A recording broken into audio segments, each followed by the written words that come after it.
Cars won say ebe pia baby bi wom chandelier corner light gate light ceiling tia market no di nhwani mu e na afen so antiata akofo building mu nso behuye na eno echi wo ba eye prisons runabout a Wairepa FM New Promise FM ye station ha no edan ni mu ebi e na bosheba electricals ewo anase obetumi afre number 03220 30838 and a 0536095966. Can one day in the day or ya promise a bar and me drop a pay in a fee one so and asking you ever papa my food and dress authority wide out to maybe Drubiara represents on your ban Boshaba Plaza a Dumia Ben Matalis as a free abra never pebi and I may be an embryo about some way uncle a bow. Baini ena Nana efia broni pope bi pesa white yesase afa yemfa ensam ne munchem yemfa mbam de ane yerkofi ase free poye mantem na ya twedo izefiwa bramo no ono ena in the day na chede insama ofiwa leba in the oyada yakwa from mantem no ena Ghana Maritime Authority wole chemede dey wodi jere bugwa kwam ye papa akoni abedia okodo ewo nsudo ya asushan ode oye isushan tiafo ine odhono koba no wode insure boto de insure life jacket inende de nyaza wobo kwan kra metum subonto biara etum afobi no ena wole chemede mo wakofa be wose ine nansen yara oye afraw oye esutano mechevota lake no akwanhye bi ikesidwa enyimpa akono ya mma na mofama ka ho bi ni nyinara woto na nanom wonsedo wo oye vota lake no do matai ko ya owo East Gonja Krosina se Savannah region ni nyinara nso da mensemi ibi ikesi wo ho no wole chem da nyimpa no mu duesia nyimpa bia no wotu kwana afri oye yeji ya nde wodu wonanya kyerem ya ina Congo ni nyinara worokwa subonto no okodan ya dan ukuda no okafa da masemi nyina ozebai no na Director General of Ghana Maritime Authority Dr. Kamal Din Ali wole chem de wode oshalo bottle do anshala jacketa insuno emfado. There is a core issue of safety that we have been working collectively on, and since taking up the mandate at the Ghana Maritime Authority, this has become one of the major parts of our work. Generally, you expect, and by safety regulation, that everybody that is getting on a boat must wear a life jacket. Culturally, in our coastal communities, our inland water communities, this culture is not well ingrained. Let me mention that the culture of safety generally, for us as a people, is not even well respected. Many of us will still sit in a car, for example, without putting on a seat belt, a very basic safety requirement. It is just about the same way that you have the people, certain times, that are taking a boat behave. They just assume that because they may be able to make a crossing without any disaster, then they will not need life jackets. But this is something that is unacceptable, and we continue to insist that everybody that is getting on the boat must wear a life jacket. And the reason is that you and I, if we even sit in a car and it happens that there is a car crash, we can still survive.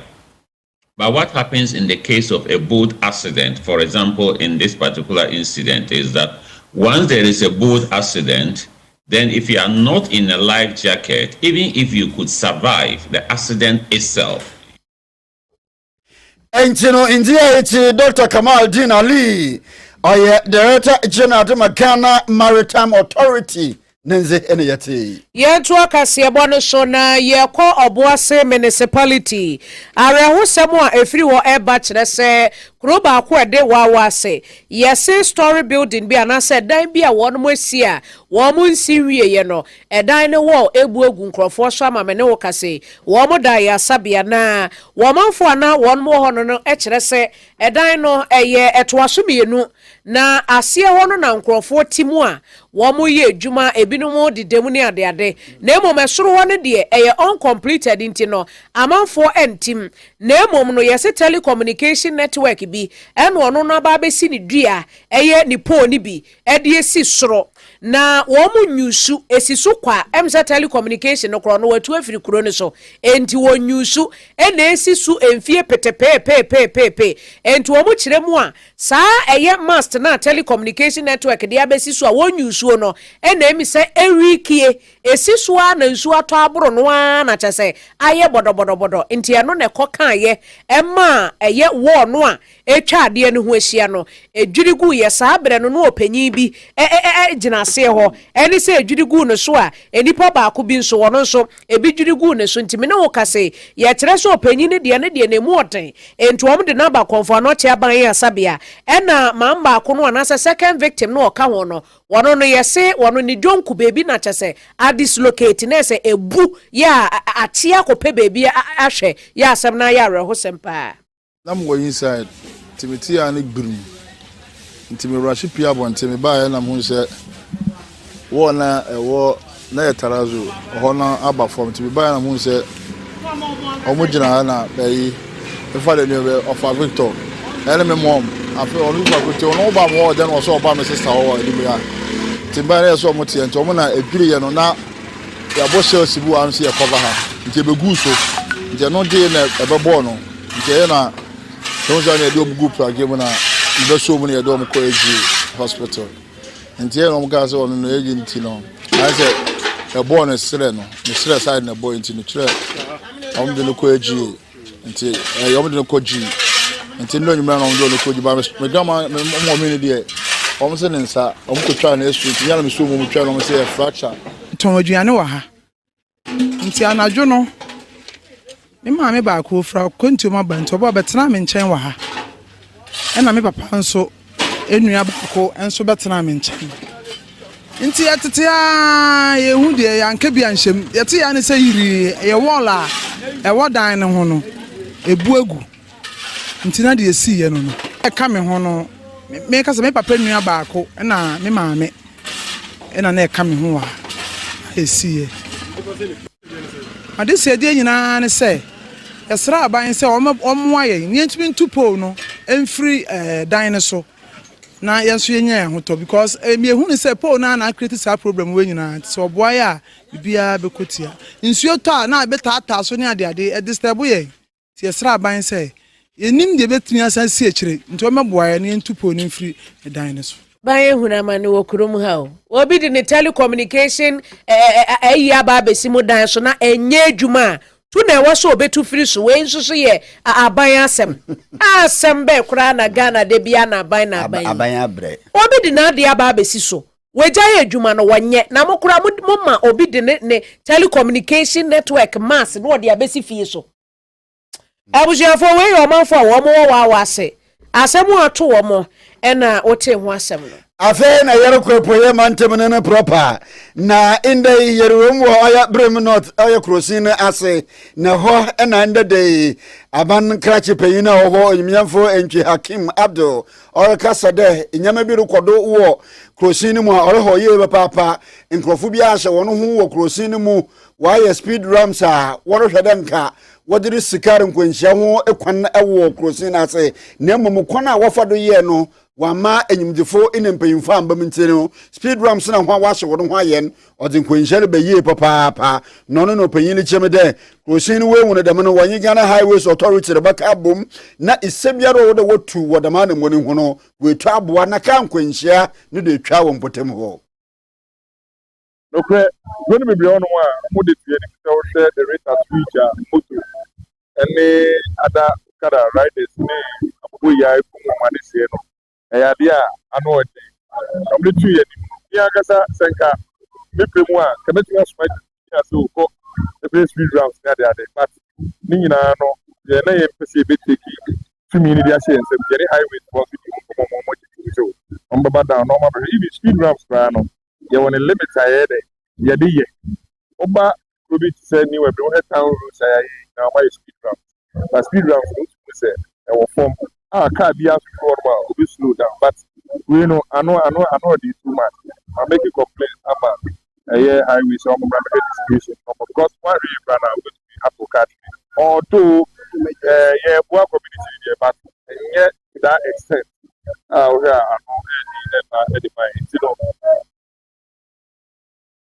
enti aban krachi panyin onyimyamfo entwe Hakim Abdul ena okase no nti okase kura efebroni su kura de na atumira aban mo madina ra no nkobo ho na ne kokure mu ena onyimyamfo lu cheme de se akwan otutu watoto apansama ni inara no eye nkrofo sunye papa de odekare nkwanhyeba but ma yehu nso ye de abano bo modena nso na so tumi yakwane yie pe ena menkantantam no so odenkwanhyereba erinti opanyin li kireme de wo bo modena ra akwana ahoro a wase ni inara no wobohwe no wesiesie na mmom no afotuntum drivers na hona wofaka akwan ho de nyina de ahyenso wotumi ya boye ho ban ne yehu oye ekwan so dwojo no do mfaso na ye yikal nkwanhye fi na akwanem and drivers final the mawo kuta no abanye kuta the person besan ya secure the tree because if kuta at least we should also limit our speed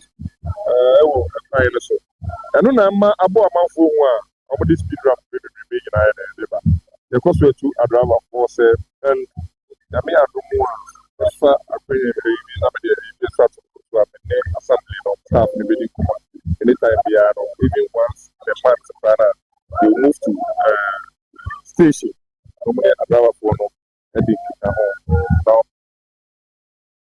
Enti onyimnyamfo entwi Hakim Abdul Brem North District aban krachi panyin o won ndine yeti Wamampeni John Dramani Mahama na anu ada obeka asembi kire se Ghana ye wade hia de bebre ye wase ye hwene ye enti mprempre de LGBTQ+ no eno nshada nya de a ehia ye sa LGBTQ+ akra no ye se ke was kwe wo ye de kwe no anu obeka enti wamampeni si eno nshada nya de ehia sa ye wone ma ehia wo man no e wase ye na yira Felix Ofosu kwache wono enso kasa de ma wo mampanyi anasa aban no ono nso be kan sansem kro no a na eno de nam so ama Ghana Catholic Bishops Conference ene wo mo atwero nkrata de aba abonte no wo mo nkrata wo mo twero ye no wo mo kire se kame kwese LGBTQ+ ya ye ka ho asemi ene amanyofo pese wo mo de sa ne ma no de ya amanyosem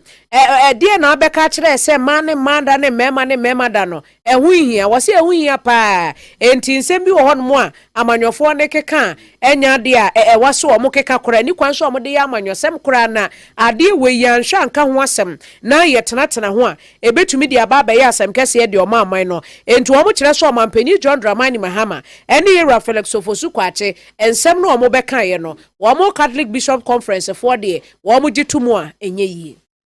enti no LGBTQ+ ya no ho asem yara ena yegudo ayereke no ena nda yereke se sesofo panyin bi iwo man Ghana ma Ghana fo worobo no sombo anum yadini ye papa paza ina ye Reverend Dr. Lawrence Etete ye papa Ghana fo eco traditional media no to social media no do ansema worka fo papa no hon enya asem kakaba kura wori chema de Reverend Dr. Lawrence Etete oye nya twem papa wasa ba sama Reverend Dr. Lawrence Etete akan amampanyin na nadan kwakufa do na broto papa soli gina de LGBTQ+ no emre no moti biara what the pressure no ye dine palu go mampanyin no de mampanyin mo modern no fa nsansa no nyambra nande LGBTQ+ no onti amra wo man Ghana no na wolchem na Dr. Lawrence Tete the mabro no nnya briye papa onya asam kakraba kura emampo no ne kasa bi no kura no okase tie asofo bi no mu ano no susu de the mabro no nko de asofo no wokasa na so the asofo no ankase mo kasa tie won de wore ye wacho so mo no do wore ye waso so nyame na chiwa do ni so sunti wokasa tie ni ye papa no na nkofo le chem de the man mo no twa Reverend Dr. Lawrence Tete tu ni na na chi no waka ka asam foforo bi na wagina do wada na nanu mo nti wo so enya atwum na mmom no amampanyin na nadan kwa kufado na abrodo yentei ma Reverend Lawrence Tete okan ye wia ya ba ma echiri waka oninti nkrofo so ye nya atwom. I think it's about time we make politicians know we voted them into power. The cowardice that Christian leaders have been made to and religious leaders have been made to is a shame, and I'm embarrassed with some of our clergymen. As much as we are interested in our titles, in the big titles, and who we are and how long we served, I'm yet to hear certain people speak against these manners. And for me, that is a shame. So it starts from my home too. It starts from the clergymen. It starts from the religious clerics. It starts from the home of the chief imam. It starts from the chairman of Christian Council. It starts from the apostolic leaders. It starts from apostolic fathers. It also starts from the Catholic, Methodist, Presbyterian. Enti na chasa basir asofu inare wonka bi marama Methodist asofu wonka bi Christian Council wonka bi imam chief imam ahemfo obiara wonka bi eyemfie bi na watchim the year 2024 ena Reverend Dr. Lawrence Tete LGBT+ okada masemi di fa ho no na enne ya yereka say the year 2026 ensam na apage ne mu bia mo ampanyin Muhammad kirem the LGBT+ no oh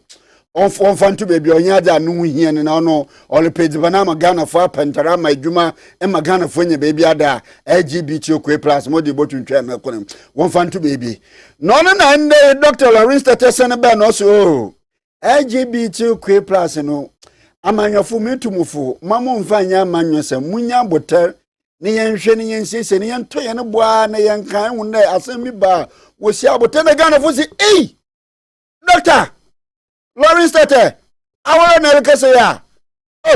2024 makan ene to sese hu abade doc nya twompa 2024 asore de imam nkaso Christian Council mbremo Methodist mbremo Catholic Bishop of Council Basel Fombremo imam na ahemfombre 2026 be ya doctor nya twom no okọ GTV no oya indi de yara okodi dem nkoman awyenche Dr. Lawrence Tete dem rosi and I am appealing to politicians not to politicize homosexualism, because if you don't take care in our bid to try to be politically right,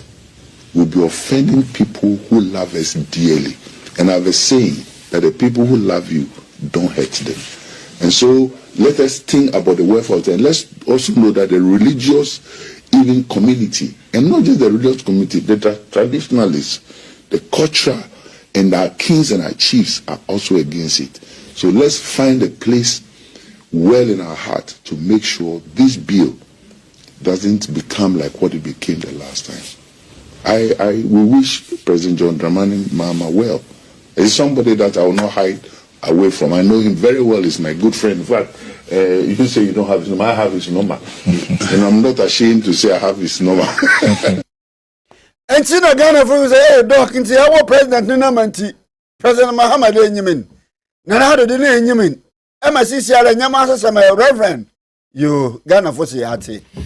Asante Mantemu Police Command no one more chrese ene wuko esisiriwa ene bode kwanwa eno ewo bosom chemen sinimo Asante Mantem haya na chese wamusi asumdua papa asumdua ba ma chese bibi ekoso wano na ni nyina ne se na anu kuada April bosome da na etoso wotwe anopa beye sedu ba ko no omunya ne ntie se entokwa bia tie sikuro ne so emebunu a womo wo asisiriwa ene bode kwano wamodi afeso yenye ntokwa ketwa kura nanso aposifo ekomu no wamo akwa mene okase asumdwe de ebiaba na eye Ashanti Regional Public Relations Officer mechani pa wakasa edema eye posi domno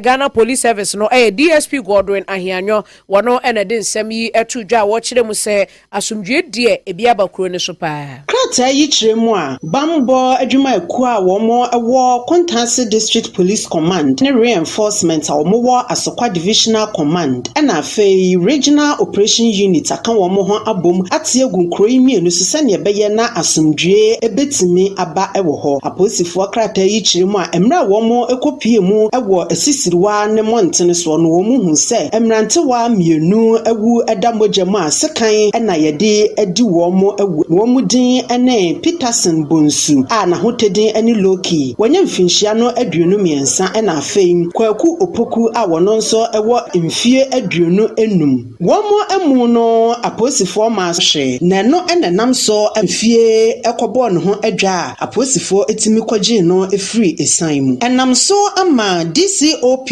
Arthur Osei Akoto Ashanti Regional Police Commander ene afei senior officer edema Regional Command eka womo ho ebomo edimrikatente ekopie nananoma ene empanyufo a womo eda nkroyi mienu ano ene womo ekodi nkendenden sane beye na nipa dasani bia no ho ebonsa etutrasam ene ewurukasam a ekoso yi ewo honom bia no womo nsabeso mo panchi ama emra no ene womo edi ne sane ese Yamane bofo eye pokuya ne yetene nka no na chesensem aposifo edi tudwa efa asemu esie ewo esisiriwa ene bodekwan no ene yete ho nsem no idam kuma wo mrahye begom wonam onyiminyamfa eko mrahye begom a baaso ko a eho na wohwe oye enyinama honde do ewo hoto Collins Adumako mensa eto woresre abane de abane da abotu gode eto ahuru bi de da fango do rebeyi ona mo kon rekodo wo Iran na US na Israel fu woni nteminte no fango no boro kwosor nti abane so YouTube bi afido emanne de no fango no bonu wetum agina fom yie papa no na worse na atse awa kire honen sa wa abane do da abane ye wo oya sanitation levy oya bola levy na water from na Ghana fu bekai abanyi da bola levy no so fi ho na fango no bomra fom. Attempt by government to cushion the Ghanaian consumer is a welcome news. Although my brother Felix was not clear on the specifics as to exactly which levies or taxes will be removed, but just the general announcement that government intends to suspend some taxes and levies is welcomed. We expected this to have happened a long time ago, and as you rightly put, I led a press conference about 3 weeks ago before Parliament went on recess. We were very clear in our minds that what was happening on the international scene was going to have a dire effect on us. In fact,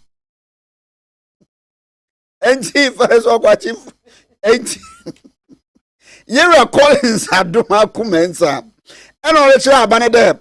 ebreka kreye ndisi abane ba abanimu what one city fuel levy what to be and the way if way abane mo modena amre no mbu ho akontai. We are still waiting for the reports on the usage of the 1 Ghana cedi. The act was quite clear that the finance minister was to present to Parliament by the 31st of March the usage of that fund. So far, my checks from Parliament is that that has not been done. I've checked the websites of both the Finance Ministry and the Energy Ministry. Anthony Yera Adumako Collins Mensa, ranking member, deputy ranking member, the Energy Committee of Parliament in India. Na minority rape honorable Anodompre edi atudwa kire mu se woman penny John Dramani Mahame so obetumi akwakobo eye besia $10 billion a wo de baga na sikemu a eye 117 billion Ghana cedis obetumi de akobo sa besia no edi abasa wo de ba be hye economy ni mu ama ne ma konkan de a eni ese sike ne mu yesre wo se yibi na fetua eye kokoakuafo ka. It's about time. I catch you, sir. A few 2025. Almost $10 billion. And this is from New York, the papa. Almost $10 billion. I'm sure you see the no idea what they it's the just see the no in a sana yaza. $10 billion. Never and Mexican. So we were till 11.7. Now we multiply 10 billion now. I don't know. 117 billion Ghana cedis. Eni okoti eye ora Anodompre en wakasa na kokoakuafo a wo mo ewo asensu number 1 ewo Doma Central wo mo so kasa ye pa wo mo so my disappointment ewo mampeni John Dramani Mahama ene na abanyanim se wo de nka wo nto ye sokora de nka ye sika no fa ne sa maye ene 2005 abba wo mampeni wo so my disappointment pa before no me koko kuani me san ye youth me father ewo koko a o de ehwe yen Sebi ahiafo asem yenka omo ho kire omo kakra yenka omo asem able to work for your we are the youth. Your certificate collect good down. Basic of Ghana your situation aye wom. We here ni ba wontimi join police. We here ni ba wontimi join soldier fire service there be I just can ba ya papa nso kakra omo ye di pushi no we have the set at ho yasu ni mfaso bia ya tried e be bia emfa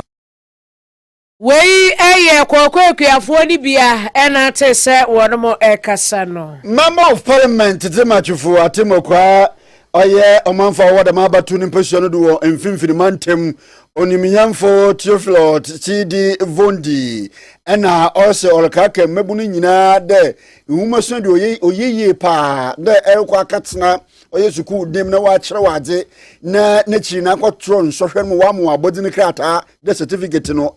ni huyeye papa no so no nso wo ho so enyo no nkote na o ma adwuma de zo wonsari ye bibi na de esu adwuma na wole nyensa na adwuma na ono ma adwuma papa so man ga na mbebu na adwuma wonyenye se ye de ye nsa ye no ho le hyensa na adwuma ma ye imebu na obenya adwuma ya imabuna obenya adwuma ya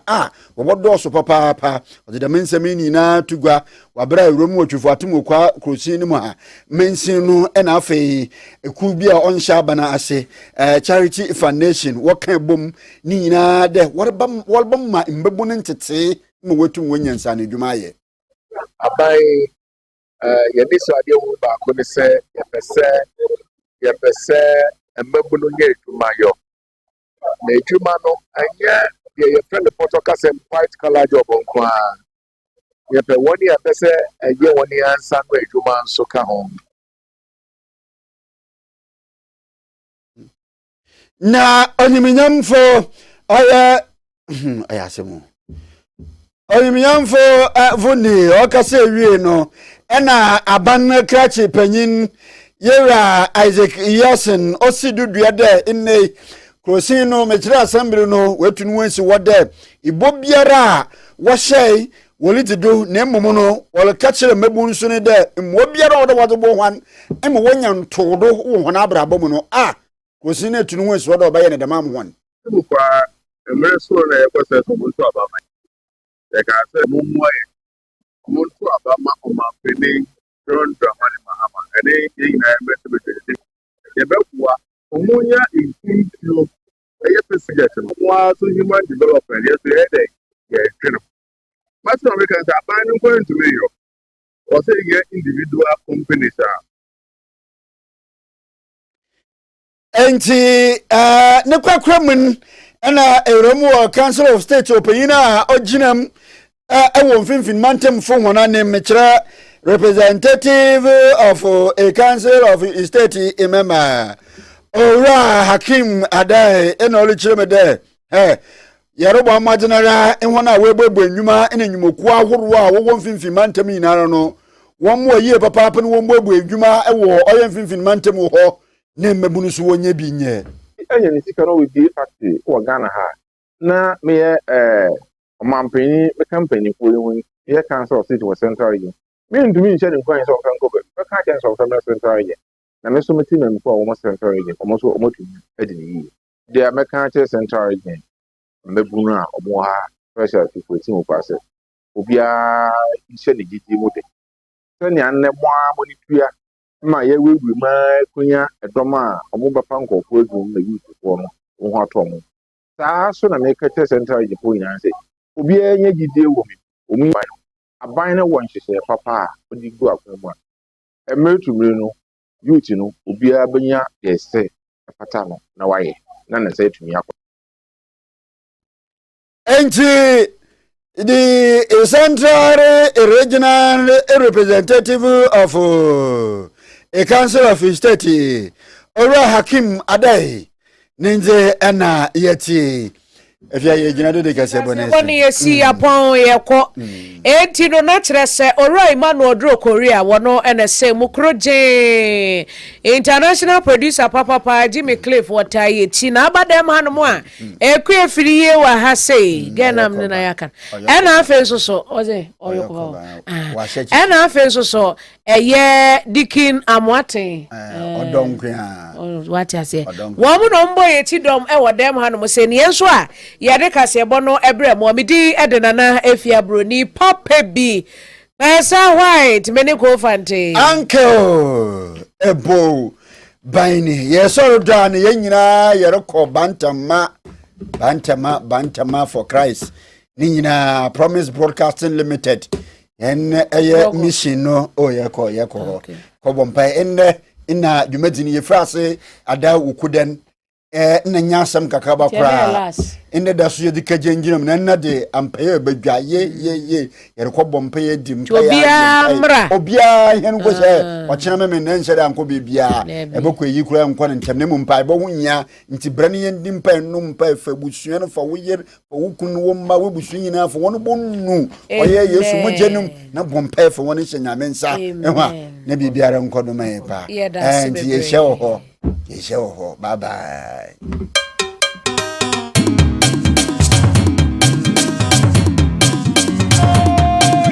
102.7 Promise News.